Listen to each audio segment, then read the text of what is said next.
Assalamualaikum sahabat-sahabat proyek kita yang dirahmati Allah. Hari ini proyek kita akan menceritakan seorang ustadz yang tega memfitnah anak yatim hanya demi kepentingannya. Namun sebelumnya saya sarankan untuk menuliskan sholawat Nabi Muhammad agar kelak sholawat ini menjadi saksi untuk mendapat syafaat di akhirat. Like dan subscribe ke channel ini sangat membantu menyebarkan dakwah Islam dan menjadi amal jariah. Langit mulai meredup perlahan. Cahaya senja berwarna oranye keemasan menyelimuti sawah-sawah di ujung desa Ngelak, sebuah desa kecil di lereng pegunungan Jawa Tengah. Gemericik air mengalir pelan di saluran irigasi, diiringi suara jangkrik dan lenguhan sapi yang kembali ke kandang. Udara sore yang sejuk seakan mengusap peluh para petani yang pulang dari ladang. Di antara mereka, berjalan seorang bocah kurus dengan rambut lepek dan kulit gelap terbakar matahari. Namanya Rizal. Umurnya 10 tahun. Ia mengenakan baju lusuh berwarna coklat yang sudah memudar, dan celana pendek tambalan di lutut. Di pundaknya tergantung sebuah tas kain yang sudah robek di sisi, sementara tangan kirinya memanggul karung kecil berisi rumput untuk kambing milik Pak Minto. Hari itu Rizal mendapat upah Rp2.000 dan sepotong roti kering yang dibungkus daun jati. Uangnya ia masukkan ke dalam saku dalam bajunya, sedangkan rotinya disimpan di dalam tas. Seperti biasa, ia akan pulang ke rumah kecil berdinding anyaman bambu di pinggir desa, tempat ibunya menunggu sambil berbaring karena sakit yang tak kunjung sembuh. Namun hari ini berbeda. Ketika melewati rumpun bambu tua di pinggiran jalan tanah, Rizal menghentikan langkahnya. Ia mendengar suara yang tidak biasa. Bukan suara angin, bukan suara jangkrik, bukan pula suara burung. Suara itu lirih, serak, dan penuh kesakitan. Meong! Rizal menoleh. Suara itu datang dari semak-semak di pinggir jalan. Ia melangkah pelan, menyingkirkan ilalang dengan hati-hati. Suara itu terdengar lagi, kali ini lebih pelan, seolah meminta tolong. Di balik dedaunan kering, Rizal menemukan seekor anak kucing kecil berwarna oranye. Tubuhnya kotor, basah oleh lumpur, dan satu kakinya tampak terluka. Matanya setengah tertutup oleh cairan kering, dan perutnya kempis seperti belum makan berhari-hari. Rizal berjongkok, menatap makhluk kecil itu. Ia tak tahu kenapa hatinya terasa nyeri. Mungkin karena ia melihat dirinya sendiri di sana. Sama-sama kecil, sama-sama tak berdaya, sama-sama bertahan hidup di dunia yang kadang tak peduli. Pelan-pelan, ia merobek roti yang dibawanya menjadi potongan kecil, lalu meletakkannya di dekat kucing itu. Awalnya si kucing hanya diam, tapi setelah beberapa saat ia mulai menjilat remah-remah roti itu dengan lidah kecilnya yang gemetar. "Kamu lapar, ya?" bisik Rizal. Ia membuka tas kainnya, lalu menyobek ujung bajunya untuk dijadikan kain lap. Dengan hati-hati, ia membersihkan mata si kucing dari kotoran kering, lalu membungkusnya dalam kain sobek itu dan memasukkannya ke dalam tas. "Namamu?" "Enggak. Karena kamu mirip warna langit sore ini." Rizal berdiri. Langit makin gelap. Ia harus cepat pulang sebelum suara azan maghrib berkumandang.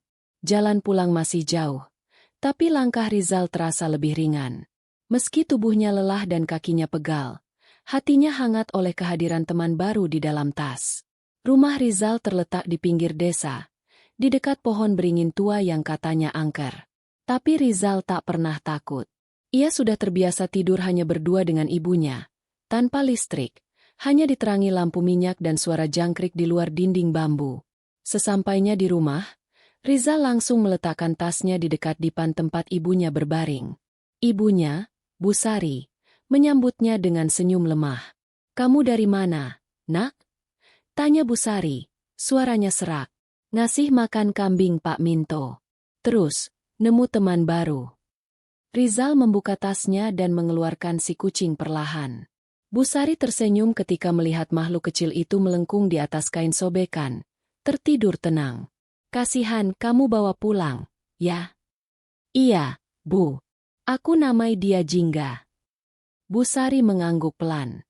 Meski tubuhnya lemah, ia tahu kebaikan hati anaknya tak pernah memudar. Malam itu Rizal membersihkan luka di kaki Jingga dengan air hangat dan daun sirih yang ia ambil dari kebun tetangga. Ia menyelimuti kucing itu dengan kain tipis dan menaruhnya di dekat tungku yang masih hangat. Malam pun tiba, sunyi dan gelap. Tapi di dalam rumah kecil itu, ada kehangatan yang berbeda. Ada suara napas tenang dari seekor kucing yang merasa aman untuk pertama kalinya. Ada senyum kecil di wajah seorang anak yatim yang merasa tidak lagi sendirian di dunia. Dan malam itu, Rizal bermimpi. Ia bermimpi melihat ladang hijau yang luas, suara bebek-bebek riang, dan jingga berlari mengejar kupu-kupu di bawah matahari pagi. Mimpi itu terasa nyata, dan Rizal tersenyum dalam tidurnya. Ia belum tahu bahwa kucing kecil yang ia selamatkan hari ini akan membawa perubahan besar dalam hidupnya. Pagi datang dengan langit cerah dan angin lembut yang berembus dari arah timur. Suara ayam berkokok bersahutan, memanggil para petani untuk kembali menapaki tanah ladang. Di rumah kecil berdinding bambu itu, Rizal sudah bangun lebih awal dari biasanya. Ia sedang duduk di dekat tungku yang masih mengeluarkan asap tipis, mengaduk bubur tipis dari beras sisa kemarin. Di sudut dapur, Jingga menggeliat pelan. Matanya sudah sedikit terbuka, luka di kakinya mulai mengering, dan bulu oranyenya tampak sedikit lebih bersih setelah Rizal memandikannya dengan sabun colek dan air hangat malam tadi. Ia mengeong pelan, lalu merayap mendekati Rizal, menggesekkan kepala kecilnya ke kaki bocah itu. "Pagi, Jingga," bisik Rizal dengan senyum tipis. Ia mengambil sedikit bubur dan meniupnya sebelum diletakkan di piring kecil dari seng. Meskipun kucing tidak biasa makan bubur, Jingga tampak lahap. Rizal tertawa pelan, senang melihat temannya mulai sehat. Setelah memberi makan Jingga dan memastikan ibunya tidak terlalu lemah, Rizal membawa keranjang dari bambu kecil buatan almarhum ayahnya. Ia berencana mengambil sisa padi di ladang yang sudah panen, sekadar untuk dijadikan pakan ayam tetangga yang kadang ia bantu urus. Langkah Rizal ringan. Ia merasa hidupnya kini tak lagi sepi. Ada Jingga yang menunggu di rumah, dan ada sesuatu dalam dirinya yang terasa lebih kuat. Seperti ada keberanian baru, semangat baru, meski hidupnya tak berubah banyak secara nyata. Namun hari itu, Allah menggerakkan hati seseorang. Di tengah perjalanan ke ladang, Rizal bertemu Pak Harjo, seorang petani tua yang sering melihat Rizal bekerja dengan rajin, meski tubuhnya kecil dan wajahnya kurus. Pak Harjo sedang duduk di tepi sawah, membawa 2 ekor anak bebek dalam keranjang. "Rizal sini, nak," panggil Pak Harjo. Rizal mendekat sambil menunduk hormat. "Iya, Pak. Kamu masih bantuin warga di sini ya? Anak baik kamu itu. Ini, ambillah 2 bebek ini. Anggap saja hadiah." Rizal terkejut. "Loh, ini buat saya, Pak? Tapi saya nggak bisa bayar." "Sudah, nggak usah bayar. Kamu rawat aja. Siapa tahu nanti jadi banyak." Rizal menerima 2 anak bebek mungil berwarna kuning kecoklatan itu dengan gemetar. Hatinya campur aduk. Senang, bingung, haru, dan sedikit takut. Ia belum pernah memelihara bebek. "Namanya siapa, Zal?" tanya Pak Harjo sambil tersenyum. "Belum tahu, Pak, saya bingung kasih nama." Pak Harjo tertawa. "Ya sudah, nanti juga ketemu namanya sendiri." Setelah mengucapkan terima kasih, Rizal pulang sambil memeluk keranjang kecil itu. Sesampainya di rumah, ia langsung memperlihatkan anak bebek itu ke ibunya. "Bu, lihat ada orang baik kasih 2 bebek buat dirawat." Ibunya tersenyum lemah, menatap Rizal dengan penuh kasih sayang. Allah sayang sama anak yang sabar dan rajin. Mungkin ini jalan rejeki yang baru, nak. Rizal segera membersihkan kardus bekas tempat beras untuk dijadikan kandang sementara. Ia menaruh sedikit air dan dedak pinjaman dari tetangga, lalu memperkenalkan bebek-bebek itu pada Jingga yang hanya mengamati dari sudut ruangan. Jingga tidak marah. Ia hanya mendekat, mencium sebentar, lalu duduk tenang di samping kandang kecil itu. Hari-hari berikutnya berjalan dengan cepat. Rizal rutin memberi makan bebeknya, membersihkan kandang, dan menyempatkan bermain bersama Jingga setiap sore. Ia juga membuat pagar bambu kecil agar bebeknya bisa bermain di luar rumah tanpa kabur ke jalan. Beberapa warga mulai memperhatikan perubahan itu. Anak yatim yang dulu hanya membantu warga, kini sibuk mengurus 2 bebek kecil dan seekor kucing. Tapi tak sedikit pula yang mulai simpati. Bahkan ada yang menawarkan dedak sisa atau kulit pisang untuk pakan. Tak terasa, beberapa bulan berlalu. Bebek yang dulu kecil kini sudah besar. Salah satunya bertelur. Rizal yang awalnya tak tahu apa-apa tentang beternak, mulai belajar dari buku tua pinjaman perpustakaan masjid, juga dari obrolan dengan petani tua. Ia membuat inkubator sederhana dari kardus dan lampu minyak. Dan dengan penuh kesabaran ia menunggui telur-telur bebek itu hingga menetas. Dalam waktu setahun, Rizal memiliki lebih dari 20 ekor bebek. Ia menjual telurnya ke warung Burini dan sesekali menjual bebek remaja kepada Pak Darto, pedagang bebek bakar keliling. Uang yang ia dapatkan digunakan untuk membeli beras, keperluan ibunya, dan sesekali makanan kucing khusus Jingga yang dijual eceran di warung. Meski hasilnya belum banyak, warga desa mulai kagum. Seorang anak kecil yang awalnya tak punya apa-apa, kini punya peternakan kecil yang tumbuh dengan ketekunan. Jingga selalu hadir di tengah semua itu, menjadi saksi bisu perjuangan Rizal yang tak kenal lelah. Namun di balik kekaguman sebagian warga, tersimpan mata yang mengintai. Seorang tokoh agama di desa itu, Ustadz Haris, mulai merasa terusik. Ia yang dulu paling disegani karena kepemilikannya atas kolam lele dan toko sembako, kini mulai kehilangan perhatian warga. Beberapa orang bahkan mulai menyebut Rizal sebagai contoh anak yang harus diteladani. Dan dari situlah, badai pertama mulai bergerak pelan. Tapi Rizal belum tahu. Ia masih sibuk mengaduk dedak untuk bebeknya, sementara Jingga tidur di dekat kakinya, tenang dan setia. Pagi itu langit tampak sedikit mendung. Hujan tipis turun sejak subuh, membasahi jalan-jalan tanah desa dan membuat pematang sawah menjadi licin. Tapi bagi Rizal, hujan bukan alasan untuk bermalas-malasan. Ia tetap bangun seperti biasa, menyalakan tungku, menghangatkan air untuk ibunya, lalu memberi makan bebek-bebek yang kini sudah memenuhi kandang kayu di belakang rumah. Jingga, seperti biasa, mengikuti di belakang Rizal. Kucing itu semakin sehat dan lincah. Bulu oranyenya bersih, matanya cerah, dan setiap gerakannya seperti memahami arah langkah Rizal. Bahkan beberapa warga mulai menganggap Jingga sebagai simbol keberuntungan. Setiap kali Rizal datang membawa telur bebek ke warung, pasti laris terjual, apalagi jika Jingga ikut menemani. Hari itu Rizal menerima kabar baik. Pak Carik desa menawarkan sebuah petak tanah kosong tak terpakai di dekat sungai kecil, tepat di belakang surau. Tanah itu selama ini terbengkalai, penuh rumput liar dan semak. Tapi bagi Rizal, itu adalah peluang besar. Kalau kamu sanggup membersihkannya dan menjaga kebersihan, kamu boleh pakai tanah itu buat ternakmu, Jal, kata Pak Carik sambil menepuk bahu Rizal. Tapi jangan lupa tetap sekolah. Jangan sampai ternak bikin kamu lupa ilmu. Rizal mengangguk penuh semangat. Ia merasa doanya selama ini didengar oleh Allah. Setiap malam ia memohon agar bisa merawat ibunya lebih baik, agar tak perlu meminta-minta, agar bisa hidup mandiri tanpa membebani siapapun. Dan kini satu persatu jalannya mulai terbuka. Namun, seperti sinar yang mulai bersinar terang, selalu ada bayang-bayang yang datang mengikuti. Ustadz Haris duduk di beranda rumahnya yang besar, menatap dari kejauhan peternakan kecil Rizal yang mulai ramai dikunjungi warga.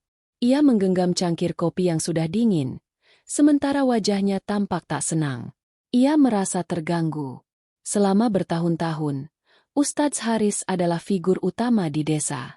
Setiap kegiatan sosial, setiap bantuan dari luar desa, pasti melewati tangannya. Ia punya kolam lele, toko sembako, bahkan 2 kendaraan bak terbuka untuk angkut barang. Semua orang menghormatinya. Tapi kini, perhatian warga mulai beralih. Anak kecil itu dengan kandang bebek, kucing oranye, dan wajah polosnya, tiba-tiba jadi buah bibir. Bahkan ada yang menyebut Rizal sebagai inspirasi. Itu membuat dada Ustadz Haris panas. Ia memanggil ajudannya, seorang pemuda bernama Ramli yang sering dimintai tolong urusan pribadi. Kamu lihat itu, Li? Ustadz Haris menunjuk ke arah petak tanah baru yang sedang dibersihkan Rizal. Anak kecil itu makin besar kepala. Warga mulai lebih percaya sama dia daripada dengar nasihat Ustadz. Ramli diam, menunduk. Apa mereka lupa siapa yang bangun surau ini? Siapa yang kasih zakat setiap bulan? Semua jadi tak berarti karena anak yatim itu rawat bebek. Suara Ustadz Haris meninggi. Lalu ia mengatur napasnya. Kita harus beri pelajaran. Hari-hari berikutnya, fitnah mulai tersebar pelan. Ramli menyebarkan kabar bahwa Rizal beternak tanpa izin, bahwa kandangnya kotor, bahkan disebut mencemari air sungai yang mengalir ke sawah. Sebagian warga mulai bertanya-tanya, meski tidak semua percaya. Namun Rizal tetap tenang. Ia tak membalas. Ia hanya terus membersihkan kandangnya, mengganti air kolam kecil yang ia gali untuk bebek mandi, dan merapikan pagar bambu yang mulai reot. Setiap hari ia menanam rerumputan di sekitar kandang agar tidak becek. Ia tahu, kalau ia menjawab dengan emosi, justru fitnah itu akan tampak seperti kebenaran. Pada suatu sore, Pak Carik datang langsung memeriksa kandang Rizal. "Zal, aku dengar katanya tempatmu ini bikin bau dan cemari sungai," ujar Pak Carik dengan nada tenang. Rizal mengangguk. "Saya juga dengar, Pak. Tapi silakan Bapak lihat sendiri. Saya pakai jerami kering, dan air dari kolam ini tidak mengalir ke sungai. Saya gali sumur kecil khusus biar bebek tidak buang kotoran ke aliran umum." Pak Carik berkeliling. Ia mencium, memeriksa saluran air, melihat tempat penyimpanan pakan. Semuanya bersih.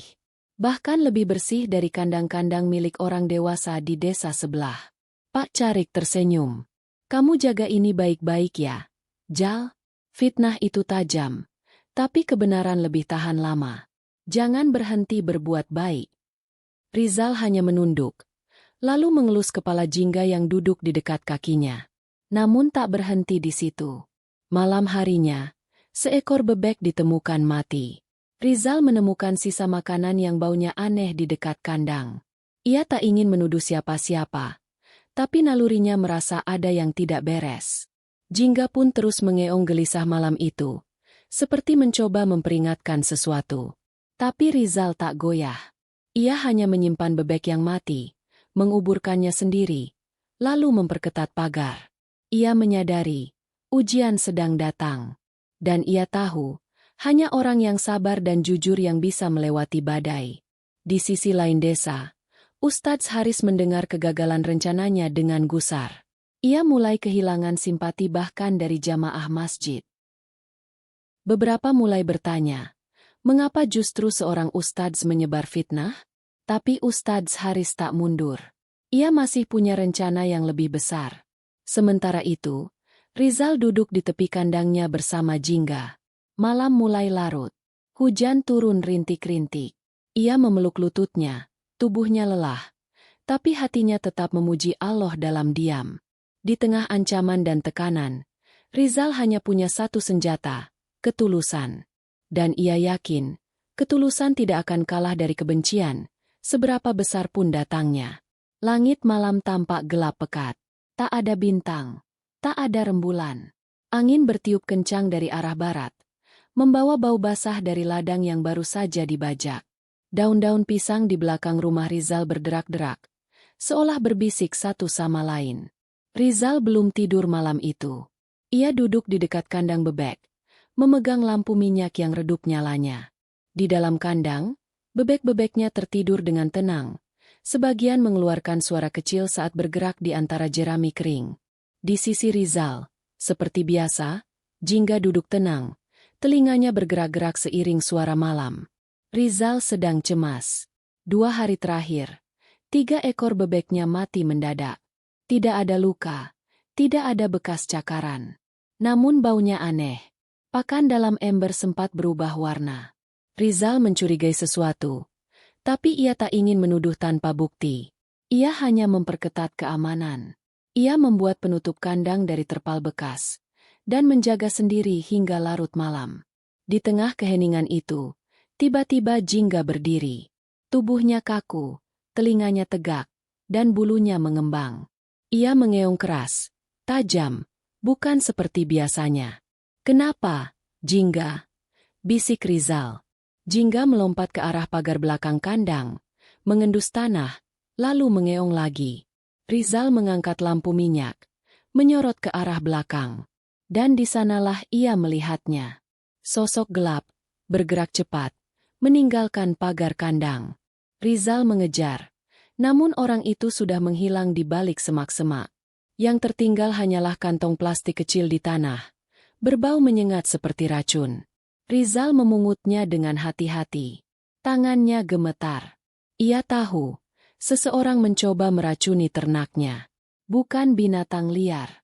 Ini perbuatan manusia. Pagi harinya, ia membawa kantong itu ke rumah Pak Carik. Wajah Pak Carik mengeras setelah mencium bau dari plastik itu. Ini jelas bukan makanan.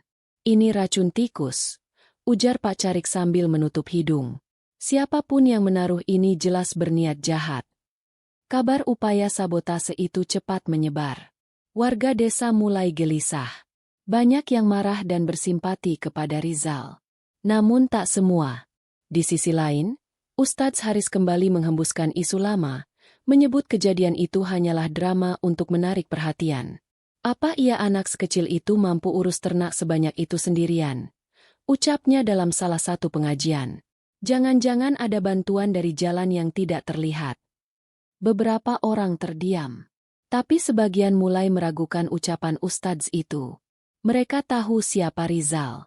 Mereka melihat dengan mata kepala sendiri bagaimana bocah itu bekerja dari pagi hingga malam. Bahkan saat hujan sekalipun.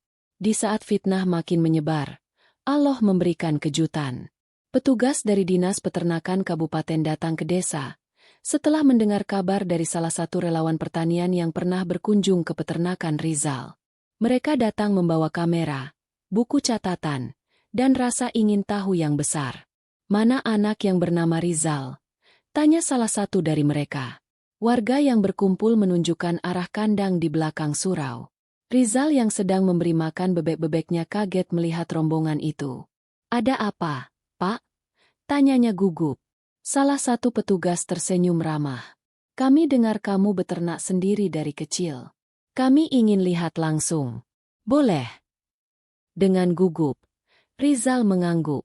Ia menunjukkan seluruh kandangnya, sistem aliran air, tempat pakan, dan ruang khusus penetasan telur yang ia buat dari kayu dan kaca plastik. Petugas itu terdiam beberapa saat, lalu menulis sesuatu. Ini luar biasa.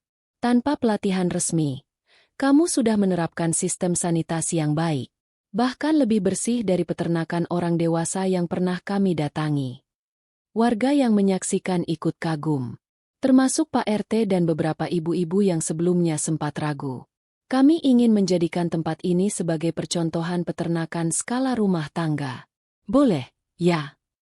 Rizal tak bisa berkata-kata. Ia hanya menunduk sambil mengangguk pelan. Tak menyangka bahwa ketekunannya selama ini akan diperhatikan oleh orang luar desa. Namun kabar itu sampai juga ke telinga Ustadz Haris. Wajahnya pucat ketika mendengar bahwa peternakan Rizal akan dikunjungi lagi oleh pejabat kabupaten minggu depan. Apalagi ketika mendengar bahwa beberapa wartawan lokal juga akan meliput kisah anak yatim yang berhasil mandiri lewat beternak. Ia merasa makin tersingkir. Kedudukan dan pengaruhnya perlahan luntur. Toko sembakonya mulai sepi, dan kolam lelenya dilanda penyakit sejak musim kemarau lalu. Ia menutup wajahnya dengan tangan. Rasa iri kini berubah menjadi panik. Dan di benaknya hanya ada satu kalimat. Anak itu harus dihentikan sebelum semuanya terlambat. Malam pun datang, dengan angin lebih dingin dari biasanya. Di rumah kecilnya, Rizal duduk bersama ibunya, menyuapkan bubur jagung perlahan. Jingga tidur meringkuk di bawah dipan, dan suara bebek-bebek terdengar samar dari kandang belakang. Bu, kata Rizal lirih. Hari ini ada orang dari kabupaten datang lihat peternakan kita. Ibunya menatap. Mata sayunya berkaca-kaca. Allah Maha Baik. Nak, tetap rendah hati ya dan jangan pernah berhenti sabar. Rizal mengangguk. Dalam hatinya, ia tahu badai belum sepenuhnya berlalu. Tapi ia juga tahu, selama ia jujur dan bekerja dengan hati, maka tak ada yang perlu ditakuti. Malam itu, ia menatap langit dari jendela bambu rumahnya. Hujan mulai turun lagi. Tapi kali ini bukan pertanda bencana. Bagi Rizal, itu pertanda berkah. Hujan semalaman membuat tanah desa menjadi lengket dan licin. Air mengalir di sepanjang selokan, membawa daun-daun kering dan lumpur ke arah sungai kecil di utara desa. Meski cuaca belum sepenuhnya cerah, warga desa Ngelak tetap beraktivitas seperti biasa. Petani membawa cangkul, ibu-ibu mencuci pakaian di sungai, dan anak-anak kecil berlarian sambil membawa layangan yang basah. Namun di salah satu sudut desa, tepatnya di belakang surau, suasana tampak berbeda. Kandang bebek milik Rizal kini ramai dikunjungi warga dan tamu dari luar desa. Papan kecil dari kayu bertuliskan, "Peternakan Jingga," dipasang dengan cat merah. Tulisannya dibuat sendiri oleh Pak Sastro, seorang guru honorer. NG juga terkesan dengan perjuangan Rizal.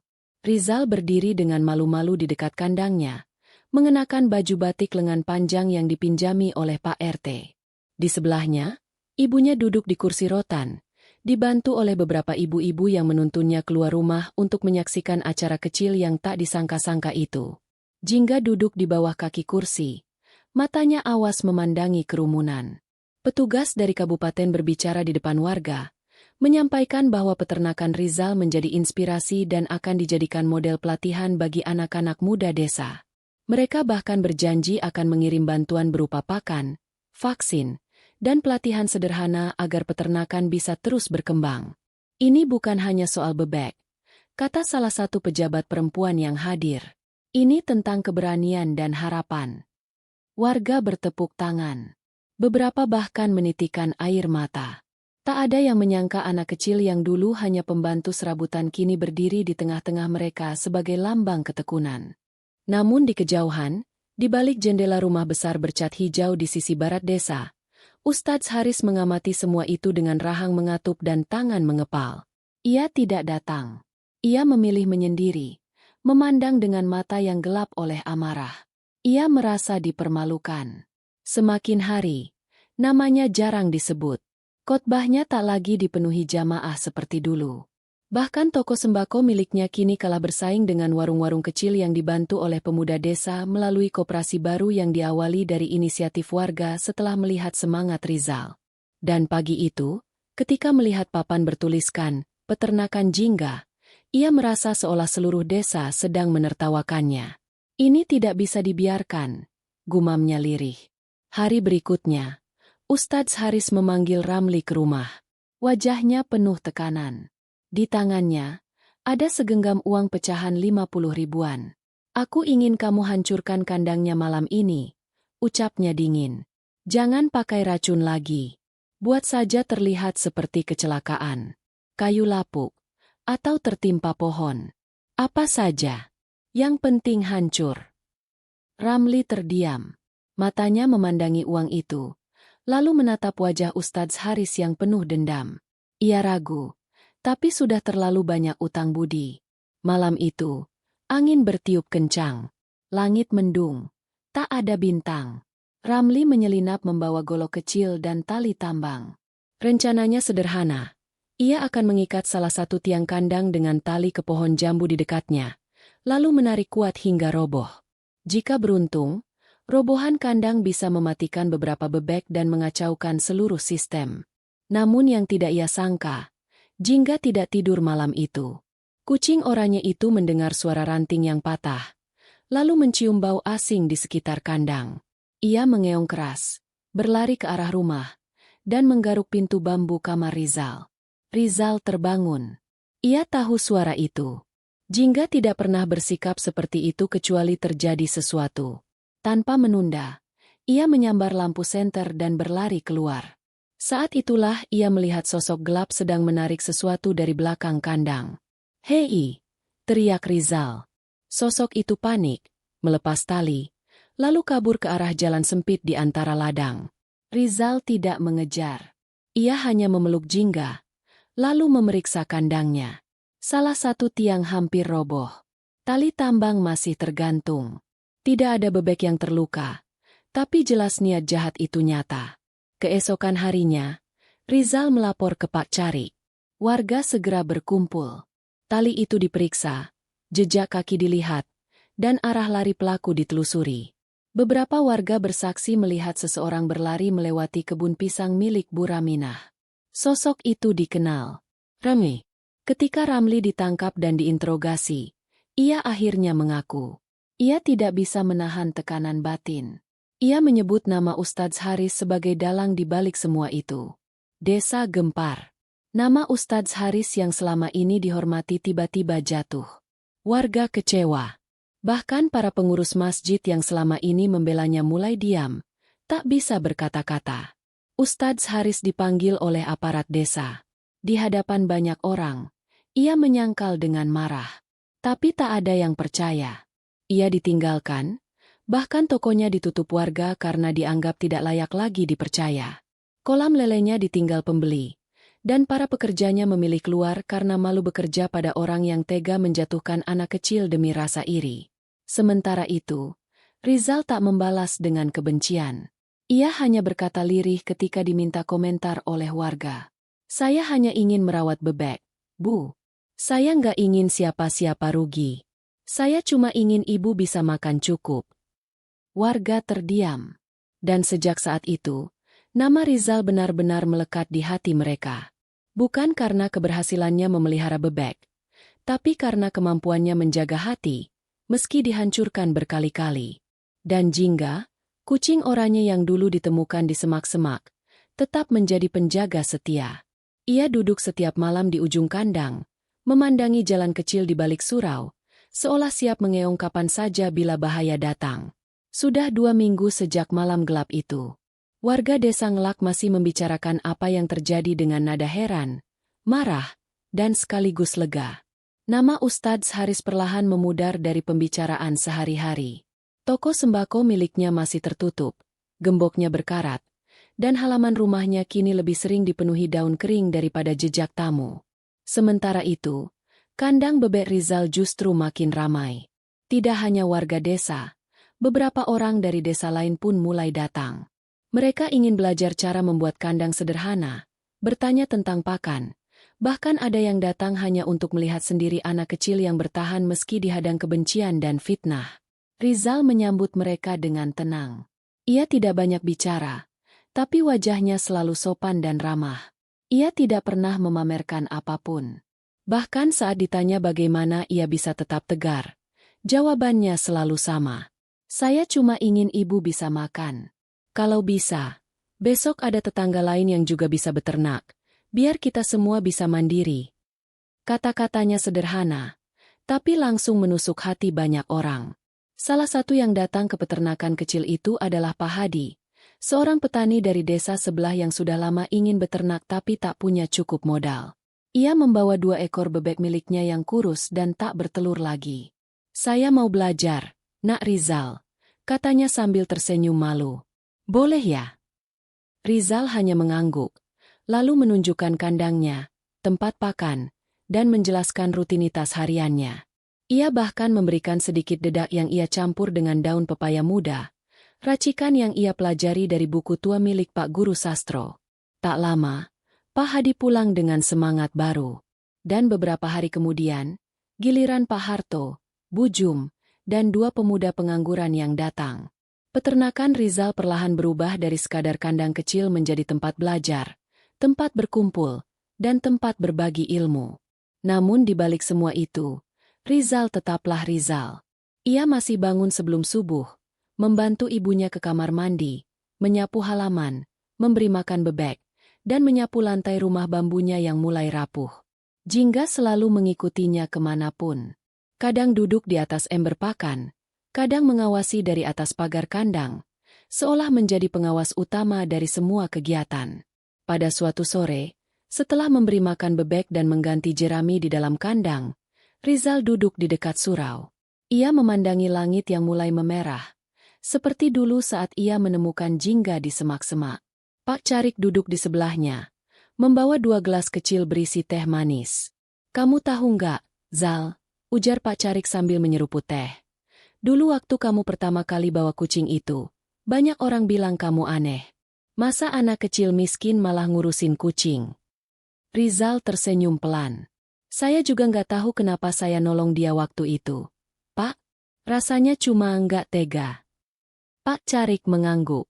Kadang kebaikan itu memang nggak perlu alasan. Dan Allah suka sama orang yang begitu. Senja semakin turun.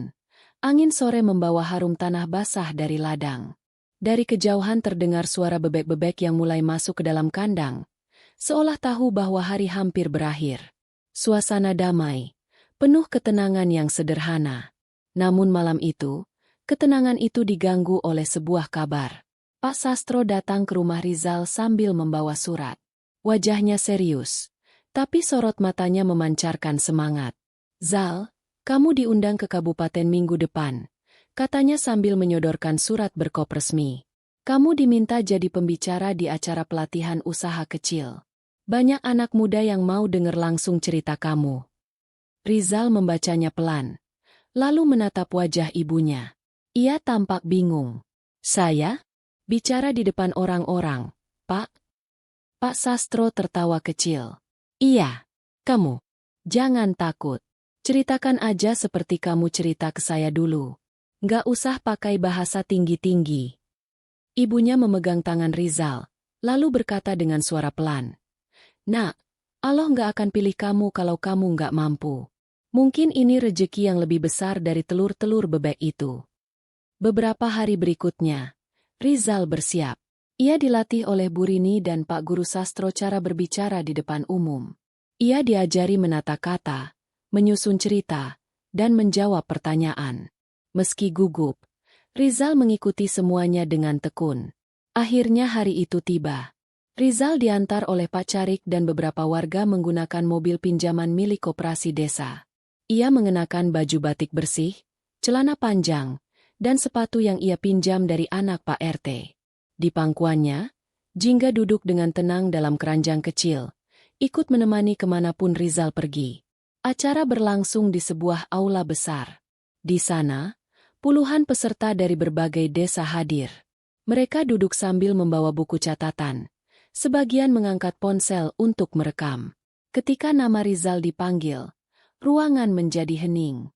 Anak kecil itu berdiri di depan mikrofon, menatap sejenak, lalu menarik napas panjang. "Nama saya Rizal. Saya dari Desa Ngelak. Saya mulai beternak dari 2 ekor bebek yang dikasih gratis, dan seekor kucing oranye yang saya temukan di semak-semak." Ia mulai bercerita tentang awalnya yang sulit, tentang ibunya yang sakit, tentang bagaimana ia membersihkan kandang sambil menangis karena kelelahan. Tentang bagaimana fitnah datang, dan bagaimana ia hanya bisa bertahan karena ia percaya Allah tidak tidur. Suasana berubah. Beberapa orang mulai menunduk, terharu. Beberapa lainnya meneteskan air mata. Bahkan seorang pemuda di barisan depan berdiri dan berkata, "Kamu kecil, tapi hatimu besar sekali." Sore itu, nama Rizal menjadi bahan pembicaraan banyak orang. Bukan hanya karena prestasinya, tapi karena ketulusan dan cara bicaranya yang apa adanya. Ia tidak pernah menyalahkan siapapun. Ia tidak menonjolkan diri. Ia hanya bercerita, seperti seorang anak yang bercerita pada teman-temannya di bawah pohon. Ketika kembali ke desa, warga menyambutnya di gapura. Ada bendera kecil, ada kertas warna-warni yang digantung di pagar, dan ada suara tepuk tangan yang mengiringi langkah Rizal pulang. Dan di balik semua itu, Jingga duduk di pundak Rizal, mengamati semua keramaian dengan mata tenangnya. Peternakan kecil itu kini menjadi cahaya di tengah desa. Dan cahaya itu muncul dari ketulusan seorang anak yang tidak pernah berhenti berbuat baik meski dunia mencoba menjatuhkannya. Musim kemarau mulai datang. Daun-daun jati mengering dan gugur satu persatu. Ladang-ladang menguning, sebagian retak oleh tanah yang haus air. Sungai kecil di Desa Ngelak mulai surut, menyisakan batu-batu licin dan genangan dangkal yang dipenuhi capung. Namun semangat warga tetap menyala, terutama di sekitar kandang kecil milik Rizal. Peternakan, Jingga, kini tidak hanya menjadi tempat memelihara bebek, tapi juga tempat berkumpulnya harapan. Setiap sore, anak-anak muda desa datang untuk membantu. Ada yang membersihkan kandang, ada yang mencatat perkembangan jumlah telur, dan ada yang membuat kompos dari kotoran bebek. Rizal kini tidak bekerja sendirian. Ia memiliki teman, saudara, dan keluarga baru. Meski demikian, Rizal tetap rendah hati. Ia tetap bangun paling pagi, tidur paling malam. Ia masih menyuapi ibunya dengan tangan sendiri, mencuci pakaian di sumur belakang, dan tak pernah melupakan waktu syalatnya. Jingga selalu mengikutinya kemanapun, menjaga seperti bayangan yang setia. Suatu pagi, datanglah kabar yang menggetarkan hati. Seorang pegawai dari Dinas Peternakan membawa berita yang membuat Rizal dan warga desa mengerutkan dahi. Kami mendapat laporan adanya wabah flu unggas dari wilayah selatan. Kami sedang melakukan pemantauan. Kalau ada tanda-tanda bebek mati mendadak, tolong segera lapor. Kita harus waspada. Berita itu menyebar cepat. Wajah warga berubah cemas. Peternakan Rizal menjadi pusat perhatian. Semua orang khawatir, bukan hanya karena nilai ekonomi, tapi karena mereka tahu, tempat itu adalah simbol semangat seluruh desa. Rizal mulai lebih hati-hati. Ia membersihkan kandang 2 kali sehari, menyemprotkan ramuan alami dari serai dan daun sirih, yang ia pelajari dari seorang peternak tua di acara pelatihan bulan lalu. Ia juga membuat pembatas sederhana agar bebeknya tidak bercampur dengan hewan peliharaan warga lain. Namun musibah tak bisa ditebak. 3 hari kemudian, seekor bebek betina ditemukan tergeletak tak bergerak. Nafasnya tersengal, matanya berair. Rizal mengangkat tubuh bebek itu dengan hati-hati. Jingga mengeong di sebelahnya, seolah ikut merasakan kegelisahan tuannya. Segera ia memanggil Pak Carik dan beberapa warga. Mereka melihat ciri-ciri bebek yang lemah itu, dan ketakutan mulai menjalar. Ini bisa jadi gejala awal, ujar Pak Carik khawatir. Kita harus lapor ke kabupaten. Petugas datang. Mereka mengambil sampel, lalu memberikan surat edaran agar kandang dikarantina. Tidak boleh ada orang luar masuk. Tidak boleh ada bebek keluar. Rizal duduk di depan kandang malam itu. Peluhnya bercampur debu. Tangannya kotor oleh lumpur dan jerami. Jingga duduk di pangkuannya, mengeong pelan. Mata Rizal sembab, tapi ia tidak menangis. Jingga, kalau Allah mau ambil semua bebek ini, mungkin itu jalannya, bisiknya pelan. Tapi aku minta, jangan ibu, jangan ibu. Ia menengadah. Langit malam kosong, tanpa bintang. Hanya suara jangkrik dan desir angin yang terdengar. Hari-hari berikutnya adalah hari penuh kecemasan. 3 bebek mati. 4 lainnya mulai lemah. Rizal tetap bertahan di kandang, menolak pulang. Ia tidur di atas karung bekas. Hanya sesekali kembali ke rumah untuk mengecek ibunya. Namun di tengah duka, datang bantuan. Warga desa tidak tinggal diam. Mereka datang membawa daun kelor, air kelapa, dan ramuan herbal. Buju memasakkan sup untuk Rizal. Pak Sastro mengirimkan masker dan vitamin dari kota. Bahkan anak-anak muda yang dulu hanya menonton kini ikut membersihkan kandang dengan sabar. Kalau Rizal nggak nyerah, kita juga nggak boleh nyerah. Teriak seorang pemuda bernama Ilham sambil mengganti air minum di kandang. Beberapa hari kemudian, hasil uji laboratorium datang. Petugas kabupaten kembali, membawa kabar yang melegakan. Ini bukan flu unggas, ujar mereka di depan warga. Hanya infeksi ringan akibat cuaca ekstrim.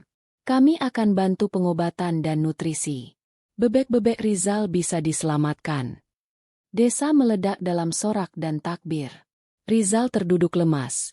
Air mata mengalir begitu saja. Jingga melompat ke pangkuannya dan mengusap wajahnya dengan ekor. Seolah berkata, "Kita berhasil, Zal. Kita berhasil lagi." Peternakan itu kembali hidup. Perlahan, bebek-bebek yang sakit mulai pulih. Telur kembali menetas. Suara bebek mengisi pagi-pagi desa. Warga kembali berkumpul, saling menyemangati. Tapi ujian belum selesai. Satu malam, angin bertiup sangat kencang.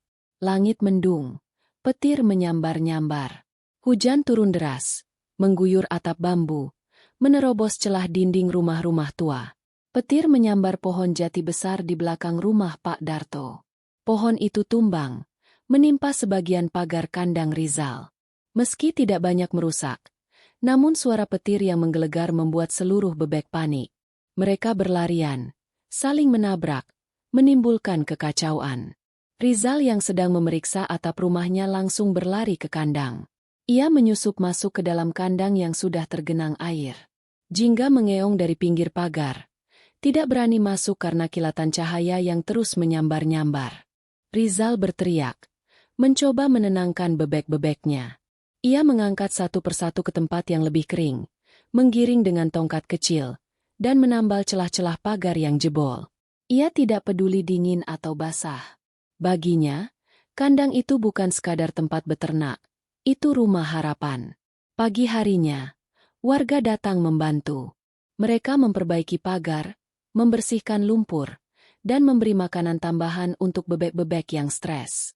Dan ketika semua mulai tenang, datanglah sebuah truk besar dari kota. Di sisinya tertulis, Bantuan Unit Mandiri Ternak. Dari dalam truk, keluar dua orang perempuan muda dan satu pria berkacamata. Mereka membawa dokumen, kamera, dan senyum ramah. Kami dari Yayasan Peternakan Swadaya. Kami mendengar kisah Rizal dari laporan kabupaten. Kami ingin menjadikan kandang ini sebagai lokasi percontohan nasional. Rizal tidak tahu harus berkata apa. Ia hanya berdiri memeluk Jingga, yang seperti biasa, duduk dengan anggun di pundaknya. Warga terdiam, lalu serempak bersorak. Pak Carik memukul kentongan. Anak-anak kecil menari-nari sambil membawa bendera kecil yang mereka lukis sendiri. Kandang kecil itu kini menjadi pusat perhatian nasional. Tapi lebih dari itu, Rizal sudah menjadi cahaya bagi desanya. Anak yatim yang menolak tunduk pada kemiskinan, yang bertahan meski dicaci, yang bangkit meski dijatuhkan. Dan semua itu berawal dari seekor kucing oranye yang ia temukan di semak-semak. Saat senja menutup langit dengan warna jingga. Mentari pagi memecah kabut tipis yang menggantung di antara pohon-pohon jati. Udara sejuk menyelinap masuk melalui celah anyaman bambu di rumah-rumah warga. Desa Ngelak tampak berbeda. Lebih hidup, lebih hangat, lebih bersinar. Di depan peternakan kecil milik Rizal, kini berdiri sebuah papan besar dari kayu jati, diukir dengan huruf-huruf indah, Pusat Edukasi Peternakan Jingga. Di bawahnya tertulis lebih kecil, didirikan oleh Rizal, putra desa, pejuang harapan. Hari itu adalah hari yang istimewa. Perwakilan dari Yayasan Peternakan Nasional datang kembali bersama tim produksi dokumenter. Mereka ingin merekam langsung kisah perjuangan Rizal, mulai dari kandang bebeknya, rumah sederhananya, hingga jalan-jalan kecil yang biasa ia lewati saat mencari rumput dan pakan tambahan. Rizal tampak gugup. Ia berdiri di depan kandangnya sambil merapikan sarungnya yang sudah mulai pudar warnanya. Rambutnya disisir rapi oleh Bujum, dan Jingga seperti biasa, duduk di pundaknya dengan tenang, mengamati segala hal di sekitarnya dengan mata tajam yang waspada. Kamera menyala. Mikrofon diarahkan. Lalu seorang perempuan muda bertanya, Rizal, kenapa peternakan ini dinamai Jingga? Rizal menunduk sebentar, lalu menatap kamera dengan mata yang jernih. Karena semuanya berawal dari dia. Jingga, seekor anak kucing yang saya temukan di parit. Waktu saya baru saja selesai ngumpulin sisa sayur dari pasar. Dia menggigil, kotor, dan buta sebelah. Tapi dia nggak menyerah. Sejak hari itu, saya belajar banyak dari Jingga. Tentang hidup, tentang bertahan, tentang harapan. Ia mengusap kepala kucing oranye itu dengan lembut. Jingga mengeong, seolah memahami bahwa namanya sedang disebut. Warga yang menonton dari kejauhan diam. Suara angin menggoyangkan daun kelapa. Suara itu berpadu dengan desir dedaunan, menciptakan suasana syahdu yang menyentuh hati siapapun yang mendengarnya. Setelah pengambilan gambar selesai, Rizal diajak ke balai desa. Di sana, acara kecil digelar. Beberapa pejabat kabupaten hadir. Pak Camat berdiri di depan mimbar sederhana, lalu membuka map biru di tangannya. Dengan ini, kami tetapkan Rizal sebagai Duta Pemuda Mandiri bidang peternakan untuk wilayah kabupaten. Kami juga akan memberikan beasiswa penuh hingga ke jenjang pendidikan tinggi, jika Rizal berkenan melanjutkan sekolah ke bidang peternakan atau agribisnis. Tepuk tangan membahana. Namun Rizal tetap diam. Ia menatap ibunya yang duduk di bangku depan. Perempuan renta itu hanya tersenyum, lalu mengangguk pelan. Seolah berkata, "Ambillah, nak.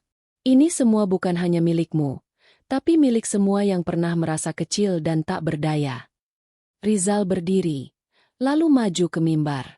Tangannya gemetar, tapi suaranya tenang. "Terima kasih. Saya nggak pernah berpikir akan sampai sejauh ini. Saya cuma pengin bisa makan tiap hari, dan ibu saya bisa sembuh. Tapi ternyata, Allah beri lebih dari itu." Ia berhenti sebentar, menahan air mata. "Kalau Allah izinkan, saya mau tetap tinggal di sini. Saya mau bangun peternakan ini jadi lebih besar. Biar anak-anak kecil seperti saya dulu, bisa punya tempat belajar, tempat bangkit, dan tempat percaya kalau hidup itu masih bisa diperjuangkan."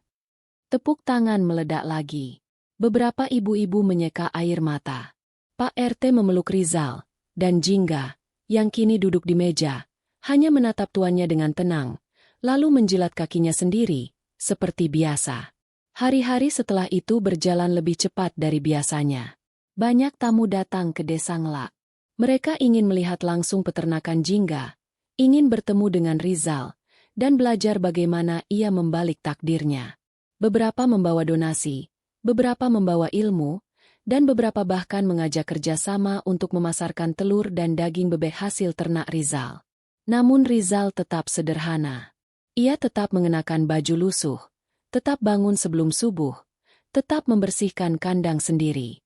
Ia bahkan menolak tawaran pindah ke kota. "Kalau semua yang bisa bantu pergi ke kota, siapa yang akan jaga desa?" ucapnya tenang pada wartawan sebuah majalah nasional. Suatu sore, ketika hujan gerimis turun perlahan dan langit mewarnai desa dengan warna jingga yang lembut, Rizal duduk di beranda rumahnya. Ibunya tidur siang di dalam. Jingga meringkuk di pelukannya, mendengkur pelan. Di kejauhan, terdengar suara anak-anak kecil berlatih menyuapi bebek di kandang pembelajaran. Angin bertiup pelan. Rizal memejamkan mata. Dalam hening, ia mengenang masa-masa sulit. Saat ia harus menahan lapar. Saat ia mencari sisa nasi di warung. Saat ia digigit nyamuk di malam-malam hujan, hanya untuk menjaga seekor anak kucing yang lemah dan hampir mati. Dan kini, anak kucing itu menjadi simbol dari segalanya. Namun hidup selalu membawa misteri. Malam itu, ketika angin bertiup lebih dingin dari biasanya, dan bulan tak muncul di langit, Jingga tampak gelisah. Ia tidak tidur di ranjang kayunya seperti biasa. Ia mondar-mandir di depan rumah, mengeong pelan. Rizal mencoba memanggilnya. Namun kucing itu hanya menatap lalu kembali menunduk. Pagi harinya, Rizal menemukan Jingga terbaring lemas di bawah pohon kelor di samping rumah. Nafasnya berat. Matanya yang tinggal satu tampak berkaca. Rizal mengangkatnya pelan. Ia membungkus tubuh Jingga dengan selendang ibunya. Ia berlari ke rumah Budarmi, satu-satunya yang sedikit paham soal hewan. Namun sudah terlambat. Tubuhnya lelah. "Zal," kata Budarmi lirih. "Mungkin ini waktunya dia pulang." Rizal diam. Ia memeluk tubuh Jingga erat-erat. Tangisnya pecah di pangkuan tanah basah. Jingga mengeong sekali, lalu diam. Nafasnya terhenti. Tubuhnya dingin. Seluruh desa berkabung. Seorang kucing, yang dulunya hanyalah makhluk kecil tak berarti, kini dimakamkan dengan penuh hormat. Di bawah pohon jati di dekat kandang, Rizal dan warga membangun nisan kecil dari batu sungai, ditulis dengan arang, "Jingga, penjaga harapan." Sejak saat itu, setiap anak yang belajar di peternakan Jingga selalu diajak ke makam kecil itu. Mereka diajarkan bukan hanya cara merawat hewan, tapi juga bagaimana merawat hati, keberanian, dan ketulusan. Dan nama Jingga tetap hidup. Dalam cerita, dalam pelajaran, dalam doa, dan dalam setiap langkah kecil yang dituntun oleh cinta tanpa pamrih. Waktu terus berlalu. Hari-hari di desa Ngelak kini tak lagi sepi. Jalan tanah yang dulu berlumpur dan berdebu, perlahan berubah menjadi jalur yang dilapisi batu-batu putih, disusun oleh tangan-tangan warga yang kini saling bergotong royong. Tiap pagi, Suara ayam berkokok bersahut-sahutan dengan teriakan bebek yang ramai dari arah peternakan kecil di timur desa. Di sanalah, tempat yang dulu hanyalah kandang sederhana, kini berdiri sebagai pusat belajar peternakan yang ramai dikunjungi. Nama Rizal tidak hanya dikenal di desa, di kabupaten, bahkan hingga provinsi. Kisahnya diceritakan ulang sebagai inspirasi. Majalah Pertanian menulis tentangnya. Video dokumenter tentang perjuangannya sudah ratusan ribu kali ditonton. Beberapa universitas mengundangnya untuk berbagi kisah. Namun Rizal tetap sama. Ia memilih tinggal di rumah bambunya bersama ibunya. Ia tetap menyiram rumput untuk pakan bebek. Tetap tidur di dipan kayu tua yang sudah berderit. Tapi ada satu perubahan besar. Hatinya kini lebih lapang, lebih siap menerima apapun yang datang. Karena ia tahu semua ini hanyalah titipan dari Allah. Suatu pagi, di halaman rumah, Rizal mengumpulkan para anak-anak desa. Mereka duduk melingkar di tikar pandan. Beberapa membawa buku catatan. Sebagian lagi membawa rumput atau sekam untuk belajar membuat pakan alami. Di tengah lingkaran itu, Rizal duduk bersila. Wajahnya cerah meski hanya mengenakan kaos putih dan celana kain sederhana. Dulu, katanya memulai, aku cuma punya satu teman, seekor kucing oranye bernama Jingga. Tapi dia ngajarin aku banyak hal. Anak-anak mendengarkan dengan penuh perhatian. Dia nggak bisa bicara. Tapi dia ngerti kapan aku sedih. Dia ngerti kalau aku lapar. Waktu aku disakiti, dia datang. Waktu aku takut, dia duduk di sebelahku. Rizal tersenyum, lalu menunjuk ke arah pohon jati tua, tempat Jingga dimakamkan. Sekarang, Jingga nggak ada di sini lagi. Tapi setiap kali kalian kesini, dan kalian belajar merawat bebek, atau bersih-bersih kandang, itu semua bagian dari warisan Jingga. Dia bukan cuma kucing. Dia lambang harapan. Anak-anak mengangguk. Seorang gadis kecil mengangkat tangan. Bang Rizal, bener ya, yang tulus itu nggak akan pernah kalah. Rizal terdiam sejenak. Lalu ia menjawab, yang tulus itu mungkin kalah hari ini. Tapi dia nggak akan pernah hancur. Karena ketulusan itu disimpan Allah. Dan suatu saat, Allah akan bukakan jalan. Sore harinya, Rizal membantu ibunya menyiapkan makan malam. Meski kesehatannya membaik, sang ibu tetap lebih banyak duduk. Ia memetik daun kelor dari halaman, sementara Rizal menumbuk bumbu. Mereka berbicara pelan, saling bercanda seperti hari-hari biasa. Zal, ujar sang ibu sambil menyisir rambutnya yang sudah mulai memutih. Ibu bersyukur banget. Kita nggak pernah punya apa-apa. Tapi sekarang semua orang datang, semua orang bantu. Rizal tertawa kecil. Ibu lupa ya, kita punya Jingga dulu. Itu lebih dari segalanya. Mereka makan malam dengan tenang. Di luar, langit mulai memerah. Udara membawa aroma basah dari sawah dan wangi tanah yang baru disiram hujan. Namun malam itu, ketika Rizal berbaring di depannya, ia merasa gelisah. Entah mengapa, bayangan masa lalu kembali menyelinap. Ia mengingat saat-saat ia menangis sendirian, mengingat wajah-wajah yang memandang rendah, bahkan mengingat suara kaki telanjang kecilnya yang menyusuri jalan licin demi mencari sisa makanan. Tapi yang paling jelas diingatannya adalah Jingga. Tatapan satu matanya, suara meongnya, dan sentuhan lembut bulunya saat tidur di dadanya. Rizal menatap atap bambu. Ia berbisik, "Terima kasih, Jingga. Aku masih di sini karena kamu." Esok paginya, Rizal bangun lebih awal dari biasanya. Ia berjalan ke tepi sawah, memandangi matahari yang muncul pelan-pelan dari balik perbukitan. Langit berubah warna, dari abu-abu menjadi oranye keemasan. Warna yang sama seperti bulu Jingga. Angin bertiup pelan, membawa suara adzan dari surau yang dulu sering ia bersihkan. Kini surau itu lebih terawat, dicat ulang, dan kembali ramai. Bahkan Ustadz Haris, yang sempat menghilang dari desa, kini kembali, meski dengan kehidupan yang jauh lebih sederhana. Ia tidak lagi mengajar, tapi membantu membersihkan musola dan menyapu jalanan. Tak ada kebencian di hati Rizal untuknya. Bahkan, Rizal sering mengiriminya telur bebek dan sayur mayur. Mungkin dulu beliau merasa sendirian, kata Rizal suatu hari kepada Pak RT. Kadang orang yang takut kehilangan, jadi jahat tanpa sadar.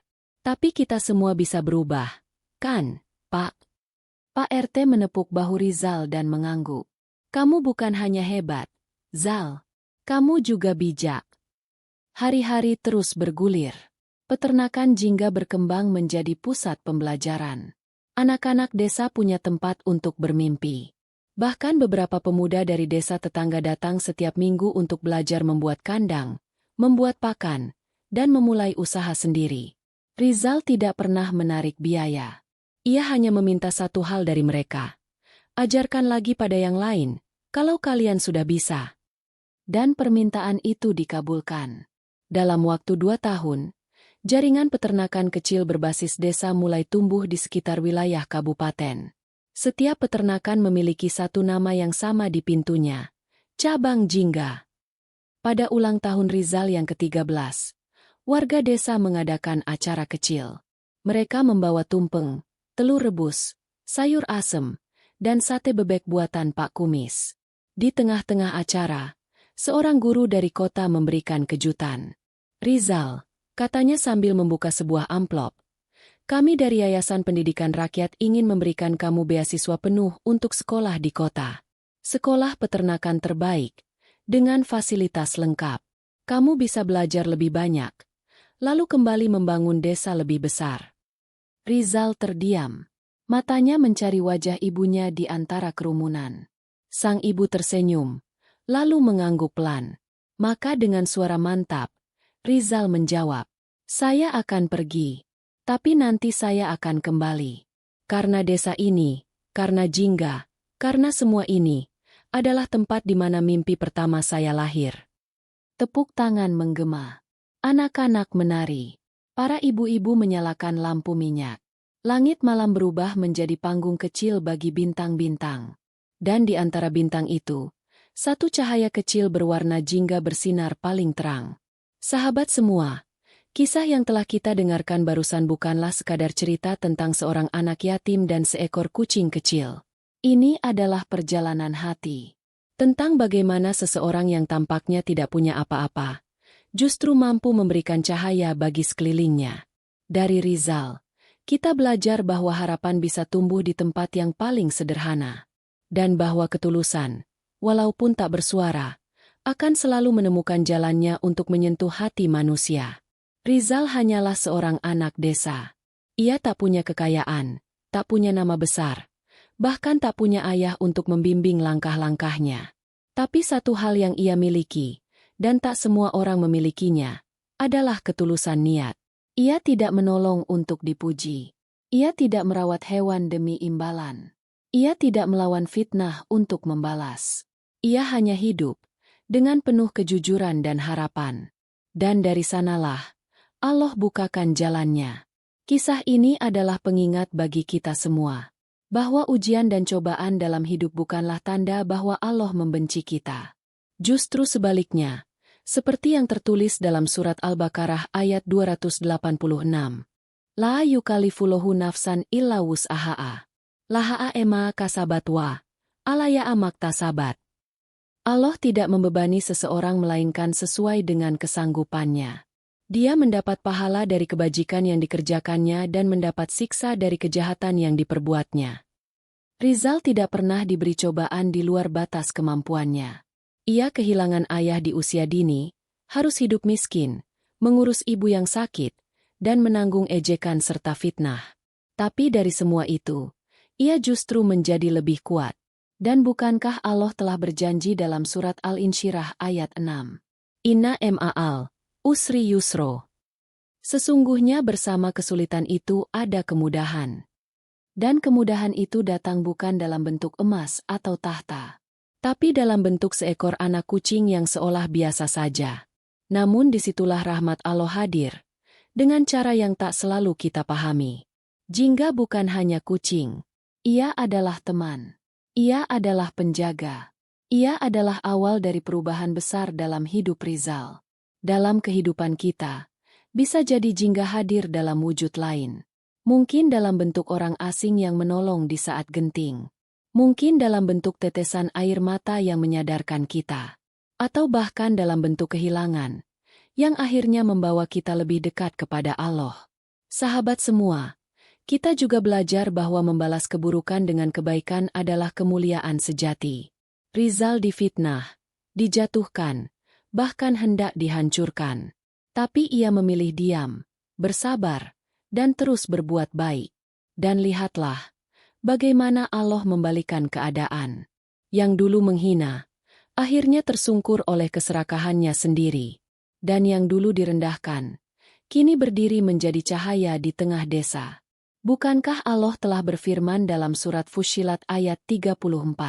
Wala tastawil hasanatu wala as-sayyi'ah. Idfa'a, billati hiya ahsan. Fa'idza aladzi bainaka wa bainahu, ada awatun ka'anahu waliyun hamim. Tidaklah sama kebaikan dan kejahatan. Balaslah kejahatan itu dengan sesuatu yang lebih baik. Maka tiba-tiba orang yang antaramu dan dia ada permusuhan seolah-olah telah menjadi teman yang setia. Rizal telah menghidupkan ayat ini dengan tindakannya. Ia tidak banyak bicara, tapi hatinya besar. Ia tidak membalas dengan kata-kata kasar, tapi menjawab dengan kerja keras dan kasih sayang. Ia tidak meminta balasan dari manusia. Ia hanya berjalan pelan, mengikuti keyakinan bahwa Allah tidak pernah tidur. Dan sahabat semua, jangan pernah merasa bahwa kebaikan yang kita lakukan sia-sia. Meski kita tak melihat hasilnya hari ini, yakinlah bahwa Allah mencatat setiap niat dan amal kita, sekecil apapun itu. Bahkan, sebagaimana dalam surat Az-Zalzalah ayat 7-8. Fa mayamal mitskalat zarotin ha'irai yaroh.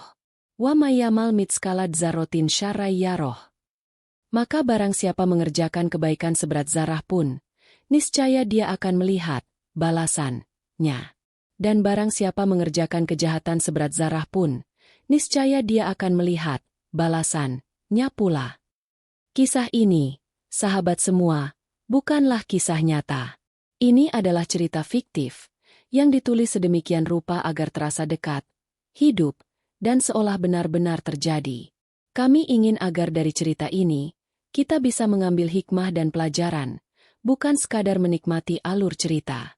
Sebab hidup ini memang tak selalu indah. Tapi dari yang sederhana, dari yang kecil, dari yang dianggap tak punya harapan, Allah bisa tumbuhkan sesuatu yang luar biasa. Jadi, siapakah Rizal dalam hidup kita? Siapa Jingga dalam perjalanan kita? Mungkin itu adalah hati kita sendiri, yang perlu dipelihara dengan kasih sayang, walau sering terluka. Kami ucapkan terima kasih sebesar-besarnya kepada sahabat yang sudah menyimak cerita ini dari awal hingga akhir. Semoga kisah ini menginspirasi dan memberi cahaya kecil di hati Anda, seperti Rizal dan Jingga memberi cahaya bagi desa mereka. Dan bila sahabat merasa kisah ini bermanfaat, jangan lupa untuk klik like, tinggalkan komentar, dan subscribe agar tidak ketinggalan cerita-cerita lain yang syarat makna dan pelajaran hidup. Dukungan sahabat adalah semangat bagi kami untuk terus berkarya dan menyebarkan nilai-nilai kebaikan melalui cerita. Sampai jumpa di kisah selanjutnya. Wassalamualaikum warahmatullahi wabarakatuh.